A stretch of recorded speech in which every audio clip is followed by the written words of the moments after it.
Diplomado en Deporte y Paz, módulo 2, Administración y Legislación Deportiva. El tema que nos atañe en estos momentos será la planeación y la administración del deporte. Básicamente estamos hablando de la planeación estratégica y vamos a enfocarnos mucho en lo que es el diagnóstico. Pero antes de iniciar una planeación estratégica, recordemos que es importante prepararnos para esa acción, para poder realizar ese plan estratégico. Eh, y debemos hacerlo a través de hacernos algunas preguntas como el por qué se necesita un plan estratégico, eh, qué vías se van a adoptar para el desarrollo de este plan, de cuánto tiempo se dispone para el proceso de la planificación estratégica y con qué presupuesto contamos para este proceso.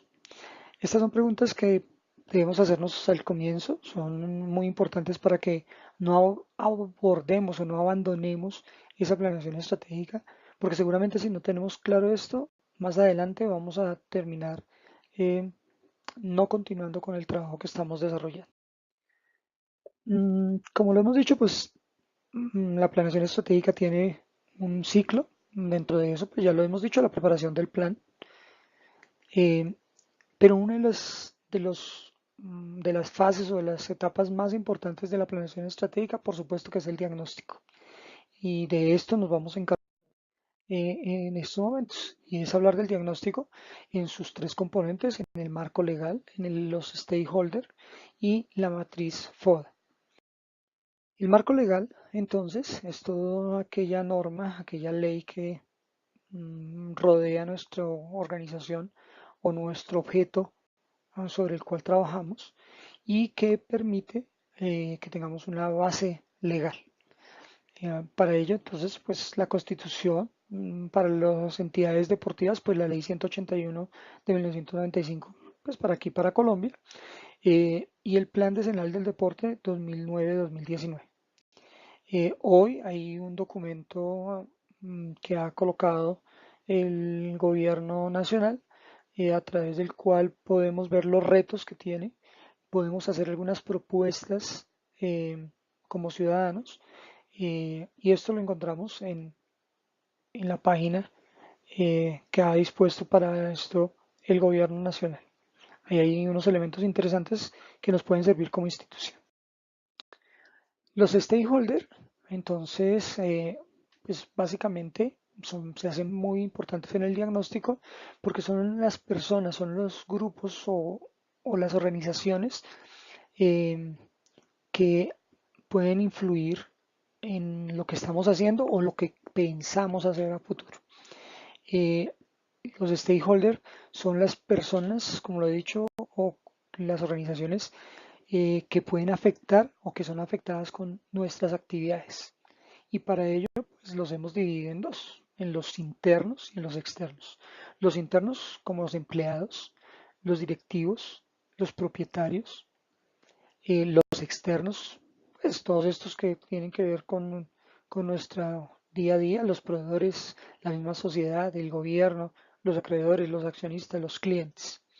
Lo que hacemos en el momento de hacer este diagnóstico y de poner sobre la mesa quiénes son, cuántos son nuestros stakeholders, es simplemente buscar la relación que tenemos con ellos a través de un análisis y una planificación del fortalecimiento de esas capacidades de relación que tenemos nosotros, de los procesos de relación que normalmente hacemos, de el actuar, revisar e informarles a ellos cuál es nuestras acciones que hacemos con ellos y por supuesto eh, para ellos también es importante conocer que estamos en un proceso de planificación estratégica.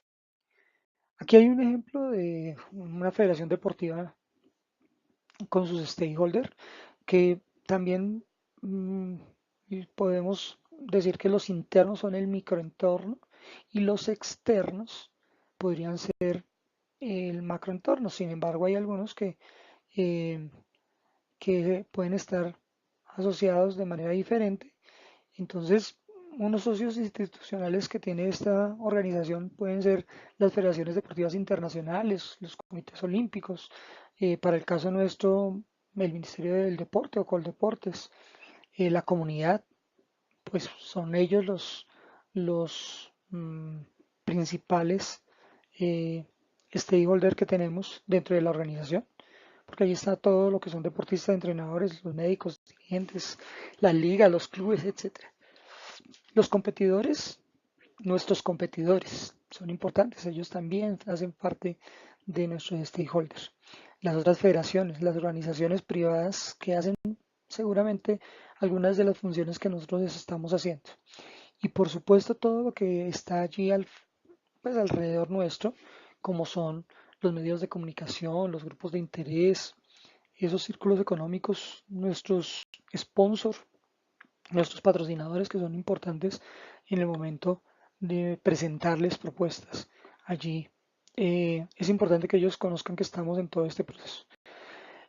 Pero también hay factores externos que terminan afectándonos, como esos cambios socioeconómicos, eh, como los cambios políticos, como los cambios tecnológicos y ecológicos, y como los cambios demográficos. Entonces estos stakeholders son muy importantes en el momento de hacer nuestro diagnóstico. Dentro de esta mirada de el marco legal y los stakeholders, pues es importante que nosotros encontremos nuestras fortalezas. ¿Qué hacemos bien? ¿Qué consideramos que tenemos bien? ¿Cuáles son nuestras capacidades? ¿Hasta dónde podemos ir? ¿Cuáles son nuestras motivaciones? Nuestra posición eh, en el entorno, las ventajas que tienen las personas al contratar con nosotros o al hacer alguna actividad con nosotros. También tenemos unas debilidades, que son acciones que limitan, son acciones que hacen que nosotros seamos un poco deficientes, eh, que reducen nuestra capacidad de desarrollo para que seamos efectivos, para que seamos eficaces. Eh, entonces, estas debilidades son importantes que las encontremos. Las oportunidades, que son esas cosas que nos dan, esos elementos que nos da el entorno, eh, que nos da como ventajas y que pues aunque no las podemos controlar es importante identificarlas porque nos van a permitir que nosotros crezcamos, que nosotros podamos desarrollar de manera diferente nuestra acción. Y por último, las amenazas, que pues son factores negativos, pero que son externos y que hacen que nosotros pues no podamos generar muy bien nuestra estrategia o nuestra misión. Y aquí lo importante es que nosotros las identifiquemos, los tengamos identificados. Digamos que aquí lo importante es reconocer que podemos tener unas acciones de riesgo y que si nosotros sabemos de estas amenazas, pues podremos estar como a la expectativa o como generar unas estrategias para disminuirlas cada vez más. Esto lo podemos realizar cuando hacemos una matriz como esta, en la cual cruzamos las fortalezas con las oportunidades, las debilidades con las oportunidades, las fortalezas con las amenazas y las debilidades con las amenazas. Esto nos va a permitir tener un panorama general de nuestra organización y va a permitir que nosotros listemos esas actividades o esas acciones eh, dependiendo de lo que hemos encontrado allí y de aquí nos puedan salir unas importantes acciones que van a permitir nuestra planeación estratégica. Es muy importante este paso. El diagnóstico seguramente es de los pasos más importantes de la planeación estratégica, así es de que los, los quiero invitar a que sigan leyendo un poco más sobre este diagnóstico y de cómo lo podríamos hacer.